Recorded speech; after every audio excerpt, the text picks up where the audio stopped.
Hello. It's the seasons of coughs and colds, and someone's going to sneeze in this podcast at some point. I feel like just because we press record, I've got that itchy feeling in my throat. Okay, so we're going to talk about getting your website together and how to write your bio and how to take the photograph for your website, all of that stuff. I'm fresh out of being photographed, so I'm all enthusiastic because it took about 2 years to get the courage to go and do the photo shoot. But Katie, luckily, her sister, is a photographer, and she took all our good shit pictures, so we feel all relaxed with her. So maybe I'd got a bit of a head start knowing the photographer was going to make us look okay. Your photos are gorgeous as well. And they look like you. We were just talking about that when they're like... Yeah, one time, years and years and years ago, when I had my first book done, a magazine asked for a photo. So I got Jerry to take a picture of me drawing at my desk. And somebody I knew at the time said, "It looks just like you." And the way she said it seemed like an insult. And I got myself in a right twist about it. Like, well, what else could I have done? Was I supposed to not look like me? What was I supposed to do? Yeah. You didn't get a perm. Things like that can cause quite... I should have got a perm. Yeah. They can cause like spiral of anxiety, can't they? Having a photo done for the first time is quite a big deal. And just the thought of showing up with your face. Yeah. Totally. I get so anxious about having my photo done. People have shown me pictures they'd taken of me. This was years ago when they passed you a photograph, and I've ripped the photograph up that belonged to them. You know, just because I feel so discombobulated about seeing a picture. But then you had some pictures done for your website. Katie had pictures done. I was like, these are just brilliant. And I can so see how a client can connect to you much more clearly when they can see your face, and they can kind of get some idea of what they think you're like. You're probably completely different. But that humanity thing is so important, isn't it? Yeah. On your about. I think of all the things you can invest in when you're doing your website and updating your bio and stuff, getting proper photos from somebody with a good camera is just one of the best things you can do. Your sister's really good as well, because she just chats while she's doing it and you forget you're having your photo taken. Yeah. You're just like, oh yeah, there's a nice photo. And you're not like going, cheese or anything. I think, and if you were looking for someone like that, you'd look for someone in your area who specialises in headshots. Isn't that what Sarah says? It's business headshots. Like branding, photo shoots, stuff like that. But and that's great, because then they come around to your studio and they know how to take the kind of photos that don't put you like a rabbit in the headlights, but kind of snap away at you casually, get you to do some work, get some hand shots, some sketchbooks out, all that kind of thing. And that creates a kind of library of fluff, doesn't it? Some of those kind of computery drawing pictures. It was very dark when Sarah came round on a winter's afternoon, so it was kind of even better. I thought there's lots of shadow. I don't feel like there's a glare on me. Nice and cosy. Yeah, and then she just took these amazing pictures, which when I got them, I couldn't believe it. I was like, I cannot wait to share these. I've never felt like that about any pictures of me. And I think I just feel like it's really completed the website by having photos. I knew that that's where the gaping hole in the website was, and I didn't really want to address it. It's a bit of an investment, maybe about £400 I think I spent on it. People vary in different prices. It's worth it though, isn't it? Because they'll be there. You've got a whole pool to choose from. You'll have them a long time. And that's because I bought all of them because I couldn't choose. But I think that Sarah's deal is something like £200, £250 for 5 headshots. You choose them from about 20 or 30 of them. And I think she follows a similar offering to most people who do business headshots. So those figures are a bit rough, but I guess you'd find someone in your area who would charge about that price, and just make sure you like their work and maybe meet up with them first. But it just felt so professional when they were done. This makes me think of when we started doing Art Club. And I'm so glad we just, on the spur of the moment, said, should we go live on Instagram tonight or tomorrow night, whatever it was? And it was locked down as well, so we had no time to go and get a haircut or anything like that. Probably all had really long... Oh, it was early. It was early lockdown, wasn't it? Yeah. And we just, on the spur of the moment, decided to do it.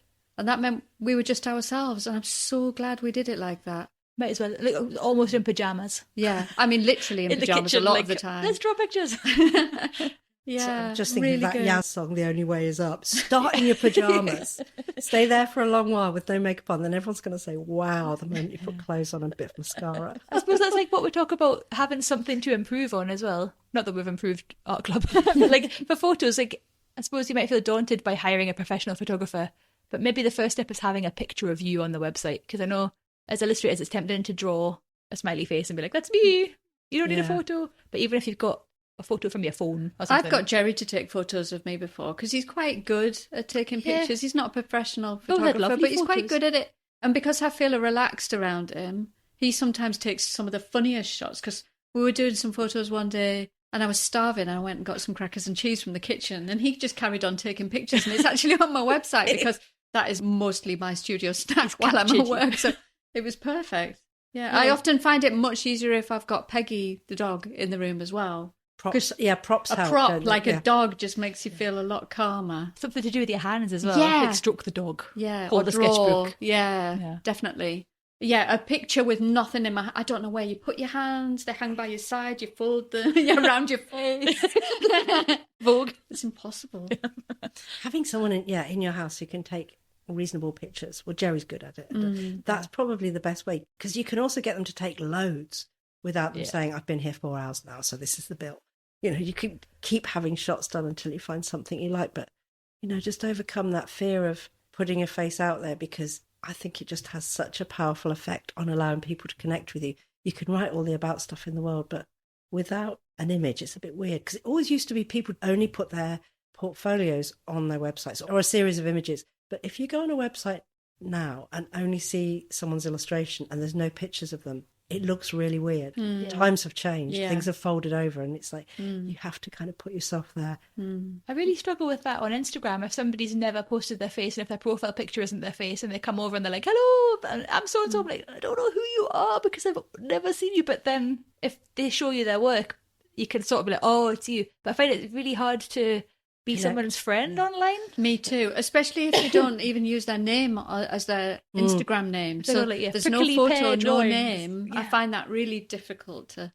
Maybe it's like being vulnerable. Being vulnerable enough to put a picture of yourself and use your real name makes you approachable, because we're all agreeing to do it together. And if someone's hiding a little bit behind a name, it reminds no me of pictures. when we went to Iceland on holiday, and we went to all the kind of local pools, and, you know, people do a lot of cold water bathing and stuff in Iceland, and it's impolite to go in your swimming costume. Is it? Yeah, because apparently traditionally everybody wanted to see that you were definitely clean, and so it was polite to be naked. And so I felt really self-conscious, and then when I learned that it's impolite and that actually you would be judged because maybe you're not clean enough if you've got a costume on, I thought, oh, well, I have to go along with the majority, and then it felt fine. Maybe pictures are the same. Wow, yeah, that's such a good metaphor for it, isn't it? Oh, let's all hold hands and be vulnerable. There's a picture of me. Oh, God. It's a bit like, you know, when you're at a meeting online and everybody's got the camera on except one person. A small meeting, I don't mean like, so on Q&A calls, we don't care if you've got your camera on or not. But like a little meeting, if one person's not got the camera on, I'm always a bit like, why not? Yeah. Or if you're in a call with one person online and they've got the camera off and yours is on, you're like, oh, I need to turn mine off now. Like, I don't want you to see me and I can't see you. So maybe it's there's some like human psychology there, isn't there? Definitely. Yeah, definitely. And on the really practical level, I just remember Sarah giving weekly advice daily advice the week before she took the photos. She sends. She's really organised. She'll have automated her emails. Yeah, she sends these emails out, which is like, do not go and get a haircut 4 days before the photo shoot. Here's a practical list that you can write down. If you'd like to get your nails done, I will be taking photos of your hands drawing, which was a really good tip. So I got my nails done, and she said put some hand cream on, because when you photograph hands drawing, if they're a little bit old like mine are, they can somehow the application of hand cream just makes your hands not look like old crone's hands on camera. So those are the top tips. What about writing bio? Oh, that's another. What do you think? Have you got any ready? Well, when I was doing my website, it's maybe 2 years ago, even though it feels like yesterday. When I was doing my website, I don't know. It is. I think it is. I had Sarah Archard help me do my website. I decided to get somebody to help me do it. I've always done it myself, but I was tired, and I thought it'd be really nice to have a designer to really help me with it. And she was brilliant. And we were talking about my tone of voice for the website, and I didn't want my tone of voice to be too smartened up. I didn't want it to sound formal when I'm not a very formal person and my work's not very formal. And she helped me. She gave me the advice for writing my bio to just speak it into my phone. That's what I did. I was going for walks with Billy and like rambling away into the phone and converting it into text. Yeah, that's exactly what I did. And then just tidied it up here and there where the grammar was a bit rubbish. But not completely edit my colloquial northern voice out of it either. It's your personality, isn't it, how you talk? Yeah. Well, especially because you're a writer. So your personality is really kind of bound up with what you do and what you make. So I did that same method and then looked at it and thought, oh, no one wants to hear all that nonsense. And then wrote it really formally, because I don't know, I was SEOing my site at the time, and I just got really into the whole kind of, who is my client? What am I doing this for? So I've got, it might not be there when you hear this, but I've got a really uptight corporate bio now, which is the exact opposite of what I thought I would do. But I'm just going to try it for a bit and leave it for a year and see if that makes more sense to the people who are reading my site, because I was used to write as though I was writing to other art directors or illustrators and being personable. But now I'm like, look, this is what a map's going to do for you, okay? It's written in that tone. Yeah, it depends who your client, like who is your website for? That was one of the great things Sarah Archer asked me, said, what is the point of your website? Who is it for? Yeah. And when she said that, I knew it's not to get more clients, because I have, you know, if you're a picture book maker, you've probably got 1 or 2 publishers you work with for a very long time. And I thought maybe it's other illustrators, really. The purpose of it is to look nice. That's it. Yeah. And so when we had that as the goal, then it was easy. And like you said, if you're looking for a particular type of client and they want to hear about your bio in that way, then... Yeah, I'd just done that creative mentoring with... Oh, gosh, I can see our website in my mind, but I can't remember her name. But she had talked about a lot about, like, what kind of projects do you want to do? And how much time have you got to do them? And maps take a long while. So you can't sort of say, I'll just take whatever comes, because they're long-winded projects, and you can get tied up on someone's project for 6 months and then think, God, I wish I'd never taken this on. Or... I like how on your website it's very clear saying, I can, because of the length of time it takes me to do a map, I can do, I don't know what you say, 3 or 4 projects a year. Yeah. So if you want me to do your map, you'll have to get in touch 6 months minimum. I don't know what your time frame is, actually, I can't remember. But you're very clear about what you can fit in a year, how many projects you can do, how far in advance they need to contact you. That's what I think. That's Katie triggered that in me. Yeah, it's like good. Now taking bookings for 3 months ahead. And I think illustrators never think like that. That's corporate stuff. But actually, it's really true. Clients do need to know that, because they're always saying, how soon can you do this? Could you start next week? Or could you be free for a certain time? And illustrators do need to book time out. If you've got a lot of people queuing up, you've got to treat it like a plumber. Yeah. That's what the plumber said to me the other day. As soon as you agree the quote, I'm not available for 6 weeks after that. And I thought, well, they can do that. Why can't illustrators? We've got a lot to learn from our graphic designer friends, because they're good at that. Yeah. They would like get you booked in, get a 50% deposit. The time's blocked out for that project. You've got to have the deliverables that they need, like the brief stuff. Yeah. And then, milestones and all that. Yeah, write the schedule, tell them how quickly you need revisions and turn around for you to meet their deadline. But for so long, you just think, you don't involve yourself with any of that stuff. You think it's other people's worlds. It's so different in the world of picture books. I was going to say, there's no way I could do that in the world of picture books. We just mosey along at our own pace until there's an emergency deadline. There's a book fair, quick. Yeah, exactly. Yeah, it's a gentlewoman's world, isn't it? Where there's kind of verbal agreements, and that's why your website is great for its personality and profile, isn't it? Yeah, it's here's your writer illustrator, and meet them and find out what makes them tick, and that's really nice and much more casual and relaxed. But I just thought, no, it wouldn't work for what I'm doing. It's that thing we keep talking about, how Katie's sleeping around. You've got... I just have a lot of series of long-term relationships. Yeah. And I'm married, because you need so many clients. Your website has got to bring them in, bring them in. You have to get in 4 or 5, I don't know how many clients I line you them do up, a year, but you line them up. And I say, sit in the waiting room there. Whereas I'm just like married to one publisher forever, so I don't need to be tempting in new publishers. Yeah, but it's that purpose. What are you writing you're about for? And I did feel a bit embarrassed when I'd written it, saying, God, who do you think you are? It all sounds so corporate. But then I thought, it was brilliant. I've remembered the creative mentor, Kerry Hands, Kerry with a C. Kerry was like, what do you want to do? And I said, well, I'd just like to do a really massive, great map in a new museum that stays on the wall forever. You know, placemaking, all that kind of thing. And the more I got into that nerdy stuff, Katie, oh, wow.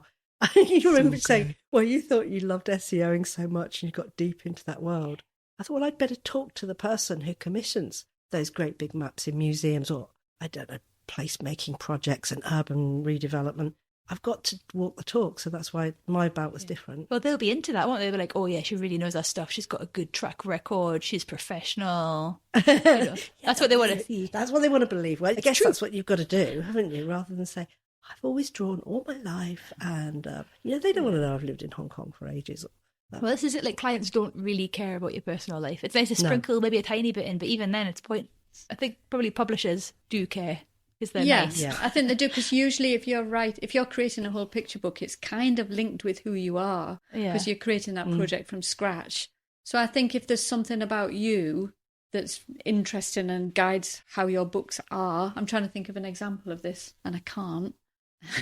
Well, I live on the coast in Northumberland, and we're writing some books about a little sea dog who lives in an upturned boat, for example, and lives the life that we kind of live here. So I think for a picture book maker, it is important to show your life and who you are.